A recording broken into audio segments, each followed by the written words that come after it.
Баршаңызға қайырлы күн достар. Бүгін қатпарлы самса жасап көрсететін боламын. Бізге керек ингредиенттер ұн, су, сары май, тұз және де жұмыртқа керек болады.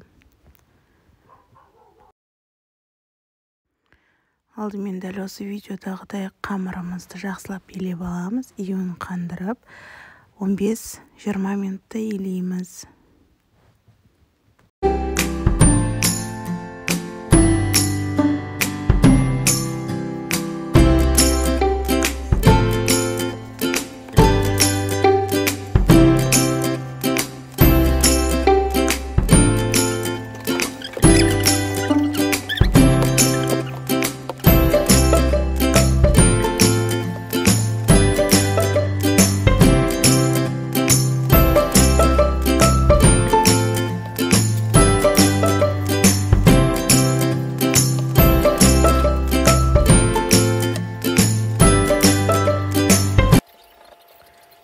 Көріп отырғандарыңыздай қамырымызды теңдей 3 бөлікке бөліп, тағы да жақсылап домалақтап шығамыз. Және де бір қамырды алып қалып, қалғандарын пищевой пленкаға ораймыз. Содан соң кезекпен осылай қамырымызды жайып аламыз.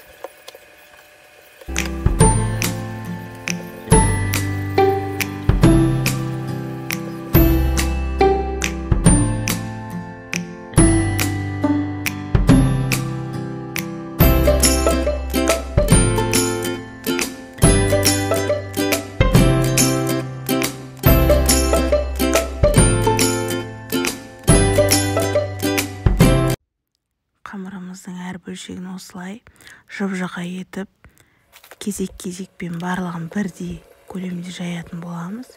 Содан соң барлығын бір-бірінің үстіне, қазір сіздер видеода көріп отырғандай, сары майымызды жағып, ерітілген сары майымызды арасына жағып, теңдей бірдей етіп қамырымызды орайтын боламыз.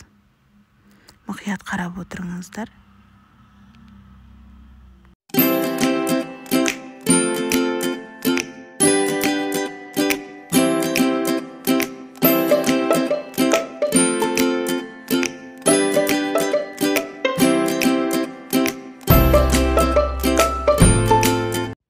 Қамырымызды осылай теңде орап болған соң, мұздатқышта 2-3 сағат қатырып, қамырымызды қолданамыз. Келесі кезекте мен самсаның 2 түрлі салмасын дайындадым.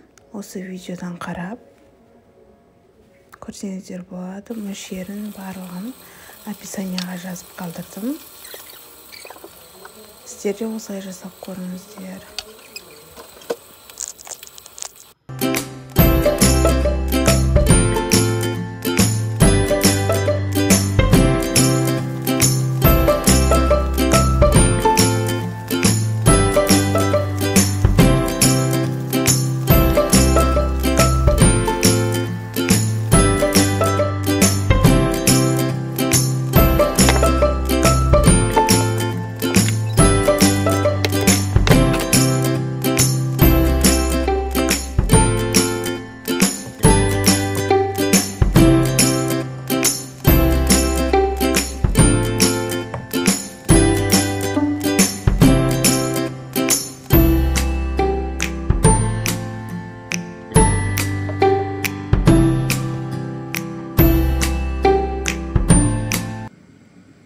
Қамырымыз мінсіз дайын. Осылай бөліктерге бөліп аламыз. Содан соң самсамызды жайып, салмасын салып пісіріп аламыз. Өте енді қатпарлы самса. Сіздер жасап көріңіздер осы рецептпен. Негізі осы қамырды морозилькеде 1-2 ай бойы сақтауға болады.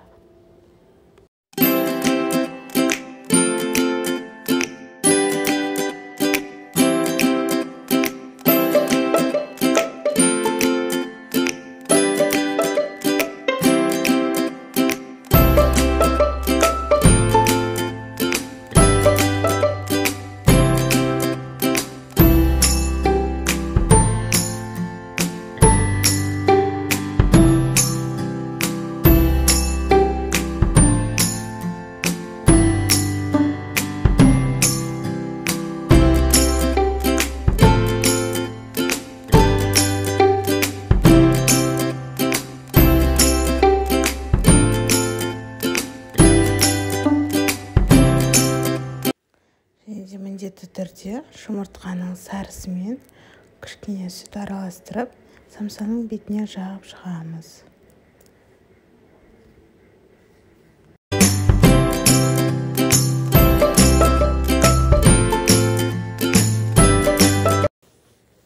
Мінекей біздің қатпарлы самсамыз дайын. Өте керемет, жұмсақ, прям ауызда еритін самса. Сіздер жасап көріңіздер. Видеоға лайк басып, комментарий жазуды ұмытпаңыздар. Назар аударып тыңдағандарыңызға рахмет.